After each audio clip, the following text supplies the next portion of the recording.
নমস্কার বন্ধুরা, চলে এসেছি আরেকটি নতুন ভিডিও নিয়ে। চিকেন তো আমরা অনেকভাবেই রান্না করে থাকি, তা এইভাবে চিকেন রান্না করলে আশা করি অন্যরকমভাবে চিকেন বানিয়ে খাওয়ার আর ইচ্ছে হবে না। এই চিকেনটা ভাত, রুটি, লুচি, তন্দুরি, নান সবকিছু দিয়েই খুব টেস্টি লাগবে। আমি রাজশ্রী, আপনারা দেখছেন রাজশ্রী হেসেল। ভিডিওটি ভালো লাগলে চ্যানেলটিকে সাবস্ক্রাইব করে পাশে থাকা বেল আইকনটি প্রেস করে আমাকে সাপোর্ট করবেন ও কেমন লাগলো কমেন্টস করে অবশ্যই জানাবেন। ভালো লাগলে একটা লাইক দেবেন। তো চলুন ভিডিওটি সম্পূর্ণ দেখার অনুরোধ রইল। ভিডিওটি এবার শুরু করি। প্রথমে আমি একটা প্যান নিয়ে নিলাম। যেহেতু এটা গোলমরিচ চিকেন, তাই একটু গোটা গোলমরিচ শুকনো কড়ায় তেলে নিচ্ছি। এটা কিছুক্ষণ তেলে নিই, তারপর এটাকে আমি গুঁড়ো করে নেব। আমি গুঁড়ো গোলমরিচও দিতে পারতাম, কিন্তু তাতে টেস্টটা কম হয়, তাই আমি গোটা গোলমরিচটাকে ভালো করে গুঁড়ো করে নিয়ে দেবো। এবার আমি এগুলোকে একটা মিক্সিং জারে পেস্ট করে গোলমরিচ চিকেনের জন্য আমি এখানে 1 কেজি চিকেন দিয়ে নিয়েছি। এবার আমি এটাকে ম্যারিনেশন করে নেব। তারপর দিয়ে নিচ্ছি অর্ধেক লেবুর রস। তারপর আমি গুঁড়ো করে রাখা গোলমরিচ 1 চামচ দিয়ে নিচ্ছি। এরপর আমি স্বাদ মতো নুন দিয়ে নিচ্ছি। এখানে আমি 1/2 চামচ নুন দিয়ে নিলাম। এবার আমি চিকেনটাকে ভালো করে মাখিয়ে নেব। আমি এটাকে আধ ঘন্টা মিনিমাম ঢাকা দিয়ে রেখে দিচ্ছি। যদি 1 ঘন্টা রাখতে পারেন তাহলে আরো ভালো হয়। যতক্ষণ চিকেনটা রেস্টি আছে, ততক্ষণ আমি গ্রেভি বানাবার জন্য কিছু মশলা কেটে নিই। চিকেনের জন্য আমি এখানে 3টে পেঁয়াজ নিয়ে নিয়েছি। এবার এগুলোকে আমি স্লাইস করে নেব। 3টে পেঁয়াজ আমি এইভাবে স্লাইস করে নিয়েছি। আদা কেটে নিচ্ছি।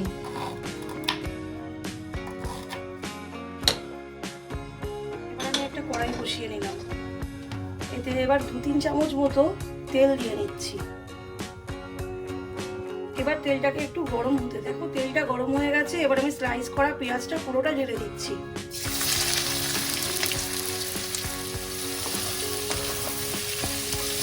যে আদাটা কেটে রেখেছিলাম, এবার আমি আদাটা দিয়ে দিচ্ছি।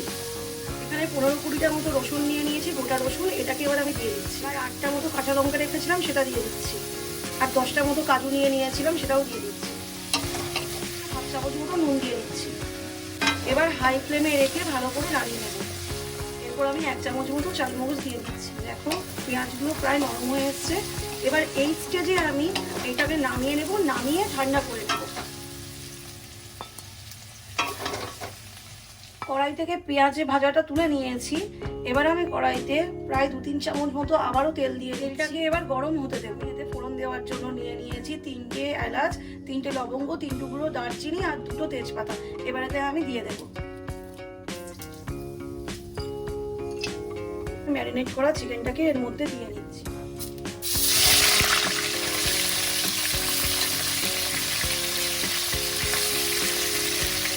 এটাকে আমি মিডিয়াম ফ্লেমে রেখে ভালো করে নাড়িয়ে নিচ্ছি।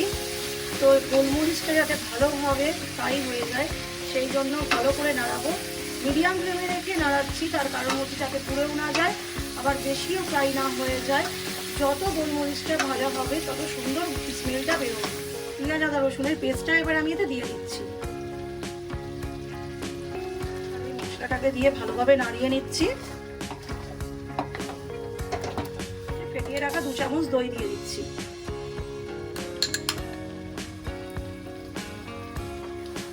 দেখো খুব সুন্দর কষে গেছে। এবার এর মধ্যে আমি 1 চামচ ধনের গুঁড়ো দিয়ে দেব।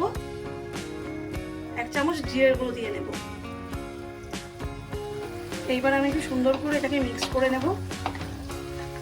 স্টেজে আমি 1/2 চামচ মতো নুন দিয়ে নিচ্ছি, কারণ আমাদের মাথায় রাখতে হবে যে পেঁয়াজ ভাজার সময়ও নুন দেওয়া আছে, আবার চিকেন ম্যারিনেশনের সময়ও নুন দেওয়া আছে। দইয়ের টকটাকে ব্যালেন্স করার জন্য আমি 1/2 চামচ চিনি দিয়ে দিচ্ছি। দেখো চিকেনটা প্রায় কষে গেছে, তেলও ছেড়ে এসছে। এরপর আমি বাটিতে মশলা ধোয়া জলটা দিয়ে দিচ্ছি।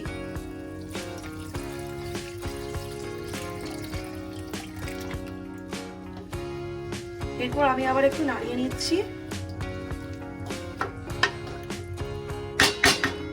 এরপর ফ্লেমটা কমিয়ে চাপা দিয়ে সিদ্ধ হতে দেবো। 7 থেকে 8 মিনিট পর আমি ঢাকনাটা খুলে এবার সরিয়ে দেখব। এবার আমি এর মধ্যে গুঁড়ো করে রাখা গোলমরিচটা দিয়ে দেব। এবার আমি এটাকে লো ফ্লেমে রেখে 5 থেকে 7 মিনিট আবার চাপা দিয়ে রাখবো। প্রায় 7 মিনিট পরে এবার আমি ঢাকনাটাকে সরিয়ে নিচ্ছি। দেখো আমার গোলমরিচ চিকেন কিন্তু অলমোস্ট রেডি। ফাইনালি এর মধ্যে আমি একটু বাটার দিয়ে নিচ্ছি, তারপর দিয়ে নিচ্ছি একটু কসুরি মেথি। আমি কিন্তু কসুরি মেথিটা ডাইরেক্ট দিলাম, আপনারা চাইলে শুকনো খোলায় ভেজে গুঁড়ো করেও নিতে পারেন। তো দেখো গোলমরিচ চিকেন কিন্তু আমার পুরো রেডি। এবার আমি এটাকে নামিয়ে নেব।